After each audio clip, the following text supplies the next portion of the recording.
So tell us, how did it come about?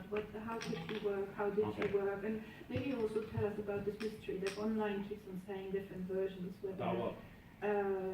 whether Blue Monday, for example, actually never made money and he went into... There's a man with a Blue Monday t-shirt. There is a man with Blue Monday.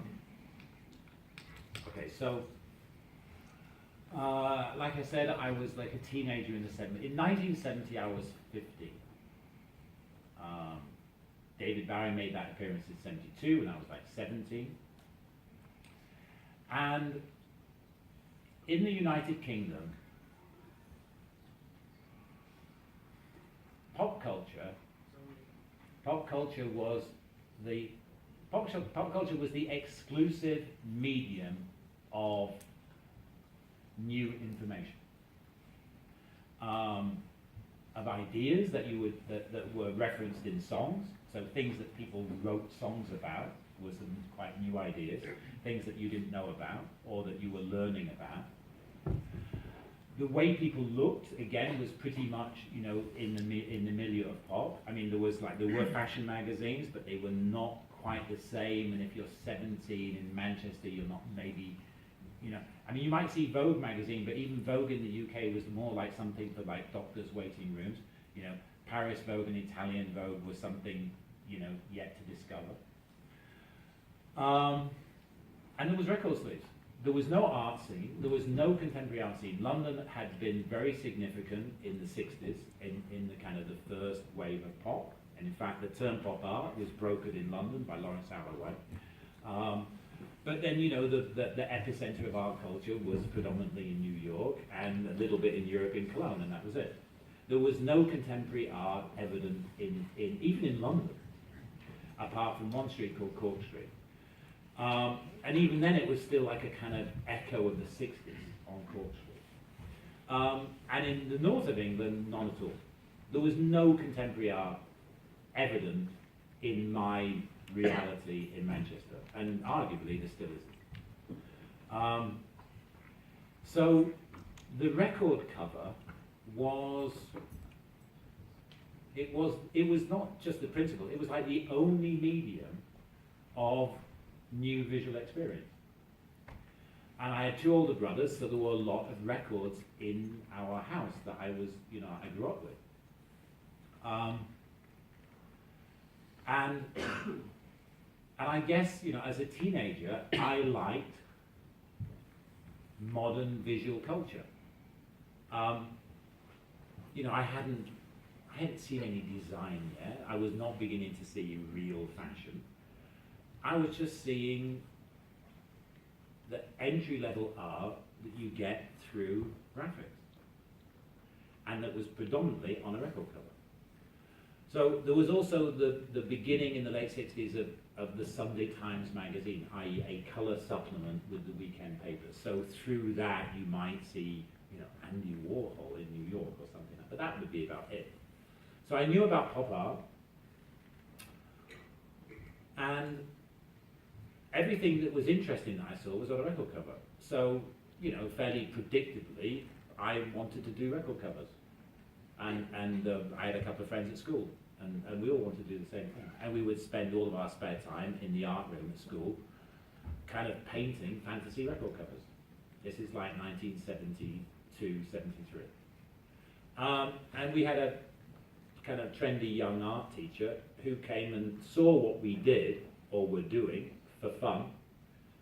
And he said, "Have you boys considered graphic design?"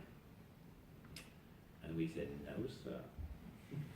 What's graphic design? And he explained to us that there was actually a job doing what we like doing, and it was a job that you could even go to college and study. And interestingly, with timing was quite appropriate. A degree course was gradually being introduced into the UK art colleges. So rather than a diploma, I mean, you would hear parents talk about art colleges, and I mean, it was like, they'd use art college instead of drug orgy. I mean, it would be like art college would be a term for sort of just completely, kind of dissolute behaviour. People who went to art college. living life out on the edge somewhere and then becoming impoverished. And so we were able to, Malcolm Garrett in particular, we were able to go home that afternoon and say that we wanted to do further education, and that we wanted to do a degree, which of course was like great for my parents to hear. And then they said, "Oh, what in?" And they said, "Graphic design." I was like, "Oh fuck." So, but my father I was the youngest of these three. I was the youngest of three boys, and I was like considered the intelligent one, and that I should do law or medicine, all those things that I'm sure half the room have heard. And I just didn't want to do it. And I knew that unless I went to college and did something that I wanted to do, I knew I would waste my time and fail. So my father had wanted to be an architect, and his father, grandpa, had forbidden him, made him join the family business. So I think out of a sense of sympathy, he said, "Okay, fine, you can go to art college." So my parents supported me through art college in the mid-70s. And really what I was interested in was entry-level art, really. It wasn't really graphics. I mean, Malcolm and I, we ended up at Manchester together. I mean, we were smart. We realized pretty quickly what graphic design was. And that it was communications design, and it was not about self-expression. And we thought, well, like when we're grown up, that will be okay. So like when we're 40, like doing a logo for British Airways or something, that'll be all right. But at 20, we were not interested. And we wanted to be part of what was happening, of what was going on, of the kind of youth culture that we were surrounded by. And whilst we were at college, punk happened. So that was an extraordinary bit of like serendipity. Punk was like a coup d'etat in youth culture. For like about 18 months, young people took back youth culture. They took it back from the corporate powers that had come to own it. So, pop culture is the product of a constant flight from business. So some young people do something, and it becomes popular, and like old people realize there's money in it, so then they try to colonize it, pushing the young people on to the next thing. So the whole story of pop has been that, is a flight from business. And punk was definitely a moment outside of the control of business. And for about 18 months, anybody who wanted to be part of the scene could just, the door was open. If you wanted to be in a band, I mean, you couldn't play, they just got a guitar and said, "I'm in a band." So if you want to be in a band, you just say, "I'm in a band." If you want to write about it, then just write about it. If you want to take pictures of it, take pictures of it. If you want to design for it, do a poster for it, whatever, just do it. Just basically, you won't get paid, but you can do it. And all of the incumbent establishment don't know what's going on, and they think it's a temporary aberration and it will go away. So whilst they're waiting for it to go away, a whole new generation of people, management, everything, producers, design, everything, all comes through. And that happened whilst Malcolm and I were at college. And Manchester actually became quite an important city for the new punk and then post-wave scene. And we got involved. So that meant that before we left college, we were involved in something that was happening. And you just had to say that you wanted to do something. I mean, nobody would ask you, and of course nobody would pay you because there was no money to pay you, but there was an opportunity to do something. And when you're young, that's all that matters. It's just a sense to be involved. And Malcolm was very quickly working for a group called the Buzzcocks, and that was kind of quite important and empowering for him. And then I got involved with Factory, which was that just happened because eventually the police closed all the venues in Manchester, and it became necessary to start a venue. And a local TV presenter called Tony Wilson, who cared a lot about the new music scene, Tony went and found a venue and called it the Factory for a couple of nights a week. and I said, can I do it? And I did a poster. So there were three of it. Tony, his best friend Alan, and myself became the founders. Well, we were Factory, which was just some nights. Then I graduated from college, stuck around because I was feeling too pathetic to go to London and get a job. So I hung around in Manchester for a few months. And in that few months, the decision was made to release a record from the Factory. Just not to make a record company, but just to give some bands who had not got a record deal a chance to have something on vinyl, and then that might help them get a record deal. So completely by accident, I found myself as a founder of a thing that I called Factory Records on the back. And that was the beginning of it.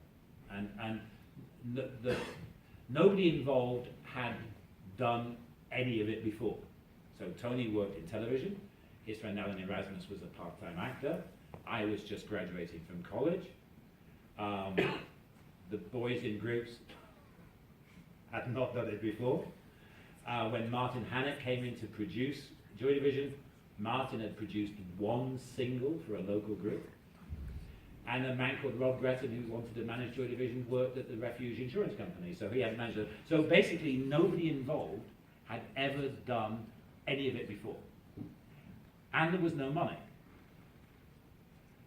So therefore, you have an autonomous kind of cooperative. Everyone has agreed to work together, but everyone will do it the way they want to do it, because no one's going to tell them otherwise, because no one knows. There's no one saying, oh, I know how it's done, because no one knew how it was done. So nobody told anyone else how to do what they should do. I mean, it's best exemplified by Bernard Sumner and Peter Hook from Joy Division. Their response to Unknown Pleasure, the first Joy Division album. They don't like it. Still don't. They still don't like it. They thought they were making a punk album. But Martin Hannett was the producer. He was producing it. And Martin thought they had no idea what they were doing. So he took them into Strawberry Studios, told them to play their parts, and then told them to fuck off. They told them to go away. Because he had a record to make. And it was Martin who saw Joy Division. It was Martin who had a vision, an audio vision of what this group could be. And so he got them to play their parts and then told them to go. And he sat down and he made Unknown Pleasures. When did you come in? I came in about a month later. By virtue of being the resident artist and designer, it was expected for me to do the cover, and I was still in Manchester. And they had some things. Bernard had found that wave diagram in the Cambridge Encyclopedia of Astronomy, and they gave me that, and they had written some credits, and they knew the title. And there's some ideas about it being white on the outside and black on the inside, and blah, blah, blah. But they just gave me the things, and then I went. There was a studio in Manchester where I was allowed to, use a drawing board, and so I went there because I was out of college, and I put it together one evening, and I just did what I could do. I had no idea what I was doing. I wasn't very confident about how you even did what was called mechanical artwork. Actual artwork to send to a printer, but lithographic print. I didn't really know what I was doing. And I was really shy about it, and I was scared. I hadn't heard, I knew of Joy Division, and I'd seen them at the Factory a couple of times, but that was it. I hadn't heard the record. But you don't need to have heard a record, you just need to know who people are. Record covers are not about the music. So I just put it together. I put it together in a way that I could be certain how it would look. Because with old-fashioned artwork, you have to guess. You know, basically it's black and white things on paper that you stick down on top of other paper, and then you write instructions to say what prints what. So it's guesswork. And so it's safer to be a little bit modest and, you know, do what you can see in your right mind's eye, because you're not going to see this until it's printed, and if you've chosen some funny colours, then you're going to be stuck with it. So I did it really simply and cautiously, and left a lot of space around that diagram, because that was just me. That was just me. And in that way, I'm not a very good graphic designer. Good graphic designers really fill the space with, you know, with dynamic tension, and I don't really do that. And in the end, that was kind of worked, because it created a. I realised that when I look at my record covers, they have a space around them. There's like a gallery space around the cover, because I tend not to fill the picture plane. You know, great graphic designers fill the picture plane, and stuff is like, there's a real dynamic energy, but when you put it in the context of pop, everything's got dynamic energy, and it's all a mess. And so this weird stillness that I instinctively put into the work made it look good on its own. How does it feel now to see that image on a hoodie in a bar, for example, in Milan?